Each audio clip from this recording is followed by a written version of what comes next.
Looks like we are underway here in that Morrow Bowl event. Now, are you saying marble or Morrow Bowl? Morrow Bowl, marble. I try to get my Mid-Atlantic accent back. I've been living up in New England for a while, so. Yeah, I've been in Philadelphia a little bit too long, I guess. The Morrow Bowl coming down the race course now. And in lane 1, we'll have Tampa.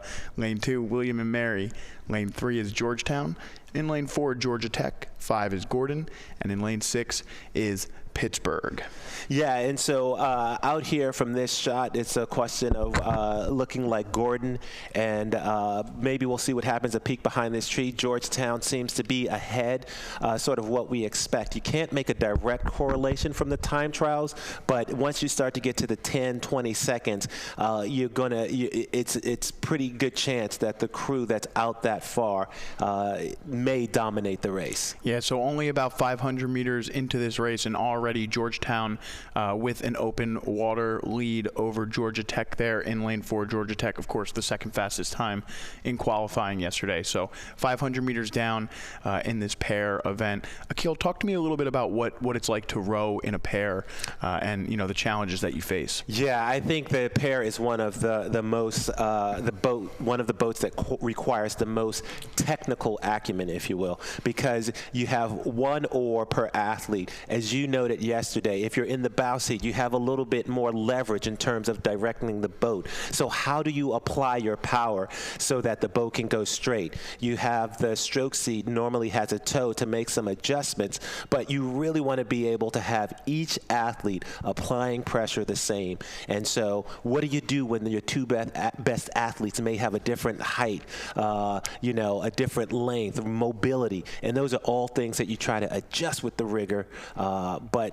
rigging, but you can't overcome all of that. So you have to really row together. What are you seeing out of these two Georgetown rowers that's making them so successful at the moment? Right now, they're getting long. They're out. They're like, you can see when they're compressed, like shins are just a little bit beyond 90 degrees. Right now, they're getting their oars in together, that timing. And once they're there, you can see that connection. In that bow seat, you really see that backsplash. That backsplash is that oar goes into the water there.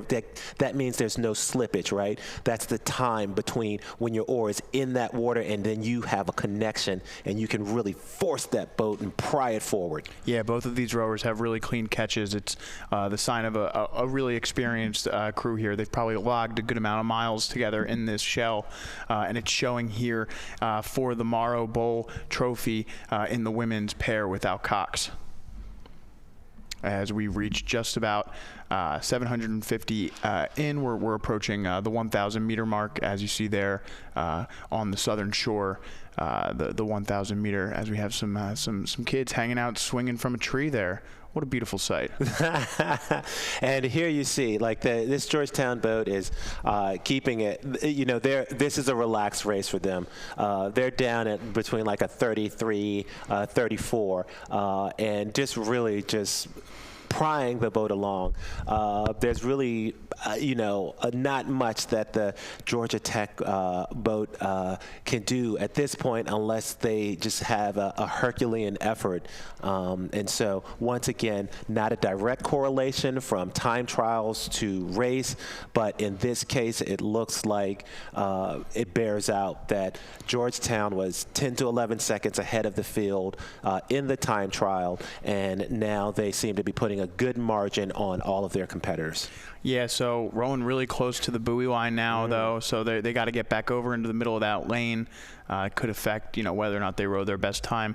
At the moment, looks like Silver, the Ramblin' Wreck from Georgia Tech in lane 4 there, looking pretty good for that Silver. Meanwhile, William and Mary in lane 2, currently in position to take home the bronze. Yeah, and William and Mary, they're rowing a little bit higher and a little bit shorter, and the thing about it is rowing, there's all different types of body. People have all different types of mobility, but you know what? They're doing it together, and it looks like their race plan is sort of bearing out as well. Yeah, so just as they pass those canoe docks there, right around 750, 600 left to go for these rowers, and you see off in the distance that 500-meter sign on the southern shore there.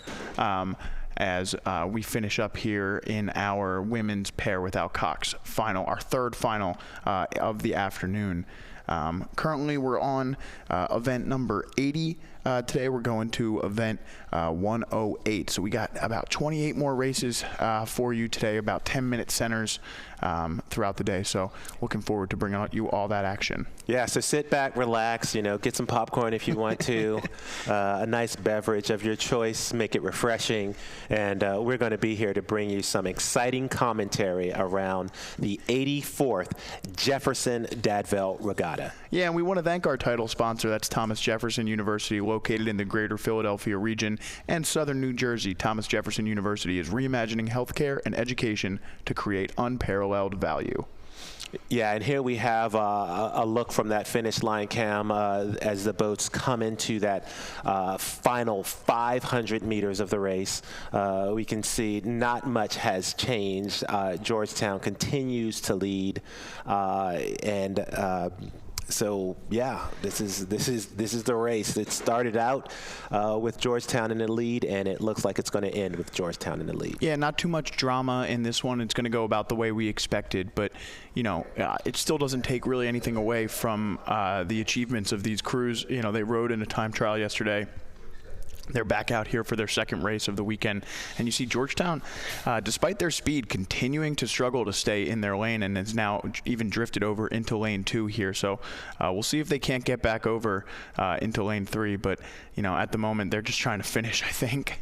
Yeah, and that's one of the things we talked about, the technical difficulties of rowing the pair. It looks like they're bringing the rating up here. They were rowing at about a 33 throughout the body of the race, and now they're bringing that rating up, trying to finish strong here, but they're still having a trouble getting out of that buoy line. They were clear, and now it seems like they're going back into that lane, and this is going to be interesting.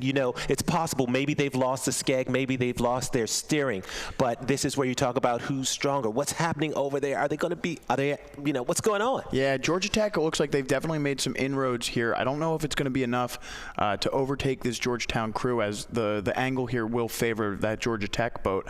But still, what a comeback there by Georgia Tech to make this a really interesting race after being down so much of that race. Yeah, and here's the interesting part. What they continue to move over into yet another lane, and the question is, what happened to their steering during that race? Oh, and it looks like maybe Georgia Tech crabbed there at the end and just slowed up. And disappointed probably that they just couldn't get it done there, and some mistakes showing at the end. But they'll settle for the silver, and they'll probably be happy with that because it was a fantastic race as William and Mary takes the bronze.